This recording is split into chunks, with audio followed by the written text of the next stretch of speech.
teachers! Are you excited for back to school season? I know I am. The smell of newly sharpened pencils and fresh expo markers literally makes my skin get chills because I'm just excited for all those little learners to come back into the classroom, back and share all the wonderful things they did over the summer, and of course back to learn with us. So I, as you know, love sharing all about different books used throughout the year for different occasions, and back to school is no different. So I have put together a list of brand new back to school books. These are ones that are not shared very often. They're newer. So I think you're going to really find a book or two that's new that you can add to your classroom library and share with your students. So I've got some to share, and let's get started. Let's jump right in.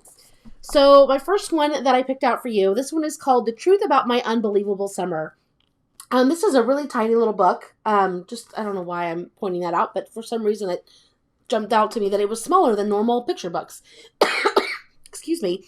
But this one is adorable, and I love it because, one, it's super short and quick because we know at the beginning of the school year, we've got a million things to do. And being able to read to our students is extremely important, but we also have a to-do list to get done.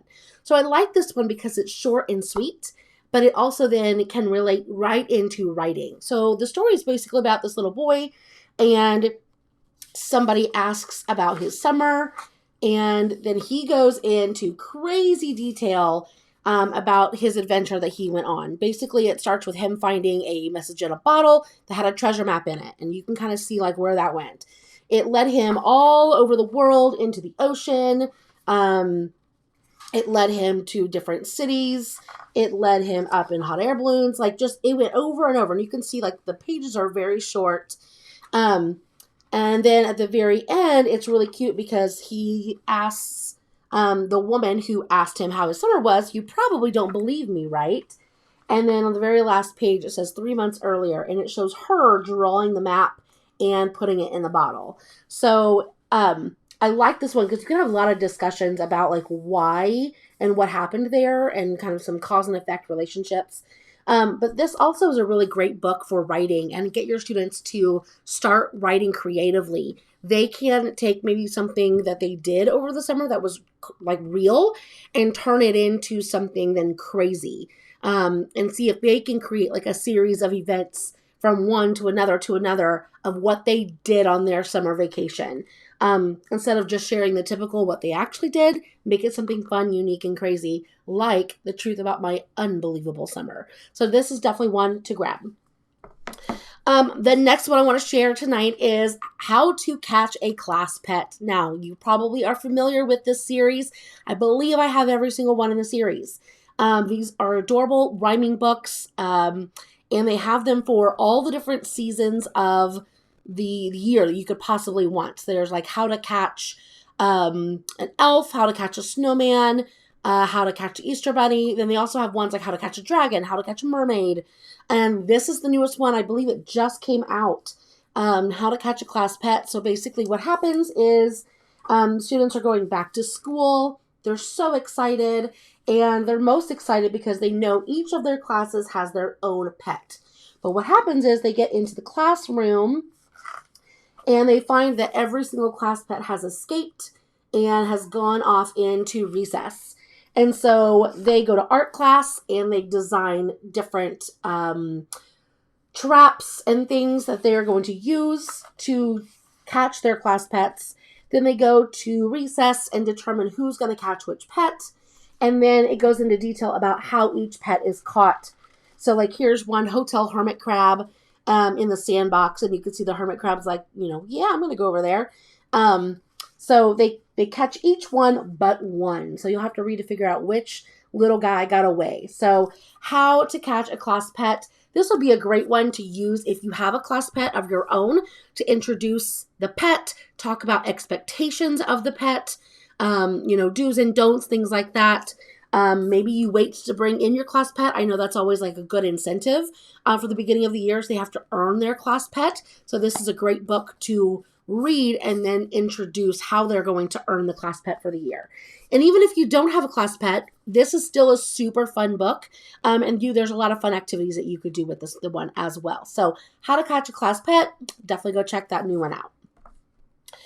All right, we're going to switch gears a little here. We're actually going to go into nonfiction for back to school. And I think nonfiction kind of gets overlooked a little bit when we're thinking about back to school books. Usually they're fun, upbeat, fictional, humorous, rhyming, things like that. But this one I came across and I just knew it would be the best back to school book, especially if you're upper grades. So this one is The Right to Learn. I know we're all very familiar with the Malala story. And this one goes specifically into what happened with schools and the school shutting down and not allowing women and girls to learn in the school setting. So it goes through her story and again, focuses just on like I said, the schools being shut down. No education for girls who attend school, brings shame to their family, and what she fought for and what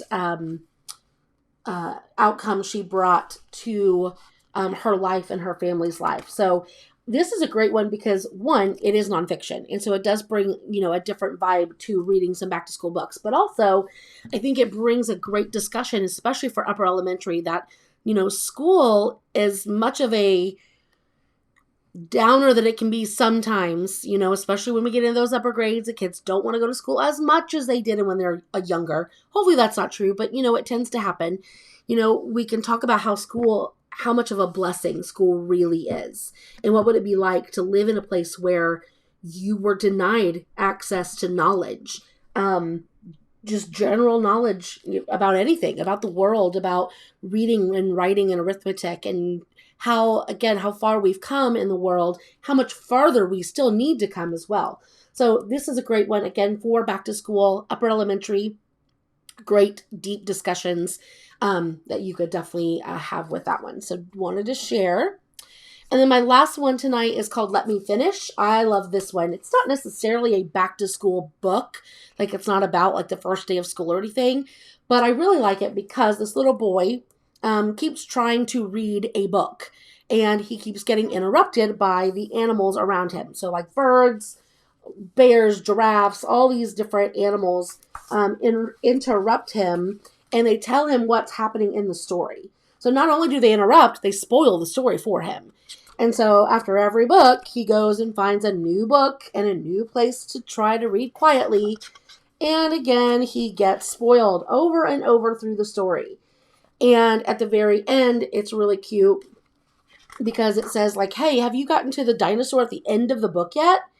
And the little boy like realizes he's in the book and he says, I think I just did. And he runs away and like throws his book down in his glasses because he realizes he's actually the character in the book. And then that's the end of the story. So really like this one because I think it would be great to use when talking about library expectations.